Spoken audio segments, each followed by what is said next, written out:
Back part cutting చూపిస్తున్నానండి. First ఈ అంచులు క్రాస్గా లేకుండా ఒక లైన్ అయితే గీసుకోవాలి. తర్వాత దీన్ని నీట్గా కట్ చేసేసుకుందాం.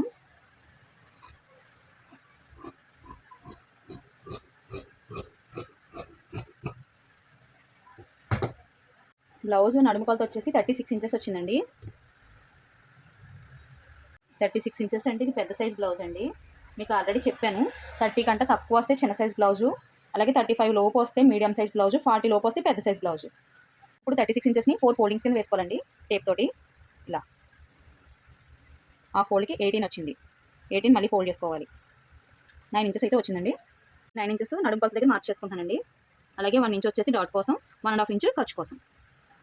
బ్లౌజ్ పొడవు ఎంతో ఉందో చూసుకుందామండి. ఈ షోల్డర్ కానించి ఈ నడుము డాట్ కాడ దాకానే బాగా ఎక్కువ సాగదీయకూడదండి. క్లాత్ని నార్మల్గానే పట్టుకోవాలి. 14.5 ఇంచ్ వచ్చింది అంటే దానికి +1. ఇప్పుడు 15.5కి మార్కింగ్ చేసుకుంటున్నాను నేను.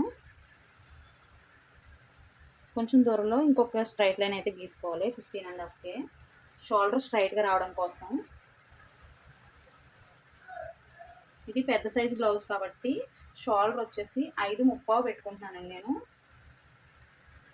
ఇదే 5.30 కొంచెం కిందకి ఇంకొక గీత అయితే పెట్టుకోవాలి, ఎందుకంటే ఆర్మ్హోల్కి స్ట్రైట్గా రావడం కోసం.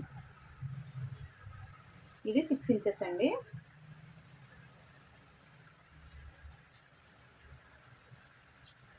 దీంట్లో ఒక లైన్ గీసుకోవాలి. ఇది పెద్ద సైజ్ బ్లౌజ్ కాబట్టి 1.5 ఇంచ్ పెట్టుకుంటున్నాను చంక రౌండ్ కోసం. ఇప్పుడు చెస్ట్ లూజ్ చెప్తానండి. ఇక్కడ 9 ఇంచెస్ వచ్చింది కదా, ఇది పెద్ద సైజ్ బ్లౌజ్ కాబట్టి 1.5 ఇంచ్ వరకు కలుపుకోవచ్చండి. అంటే టోటల్గా 10.5 అనమాట. అలాగే ఖర్చు కోసం 1.5 ఇంచ్ స్ట్రైట్గా లైన్ అయితే గీసేస్తున్నాను. ఇక్కడ నడుము దగ్గర ఖర్చు బయటకు ఆంతది అంటారు కదండి చాలామంది. షేప్ నీట్గా రావడం కోసం ఒక 1/2 ఇంచ్ ఇలా క్రాస్గా గీసుకోవాలి. బ్లౌజ్ బ్యాక్ నెక్ కొలుచుకుంటున్నామండి. కస్టమర్ ఇచ్చిన బ్లౌజ్ని బ్యాక్ ఫోల్డ్ చేసుకుని నెక్ ఎంత ఉందో చూసుకోవచ్చు. ఈ విధంగా కింద ఒక 1/2 ఇంచ్ అయితే వదులుకోవాలి, ఇది ఖర్చు కోసం. అలాగే పైన ఒక 1/2 ఇంచ్ నెక్ రౌండ్ తిప్పేటప్పుడు సరిపోద్ది కాబట్టి ఒక 1/2 ఇంచ్ పైకి పెట్టుకోవాలి. షోల్డర్ వచ్చేసి 3 ఇంచెస్ మార్కింగ్ చేసుకుంటామండి. ఇక్కడ వచ్చేసి 2.5 పెట్టుకుంటున్నాను నెక్.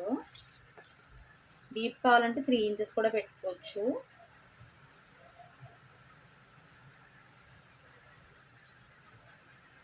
ఇది ఆర్మ్ హోల్ స్కేల్ అండి, అంటే చంక రౌండ్ నెక్ రౌండ్ గీసుకుని స్కేల్ అనమాట.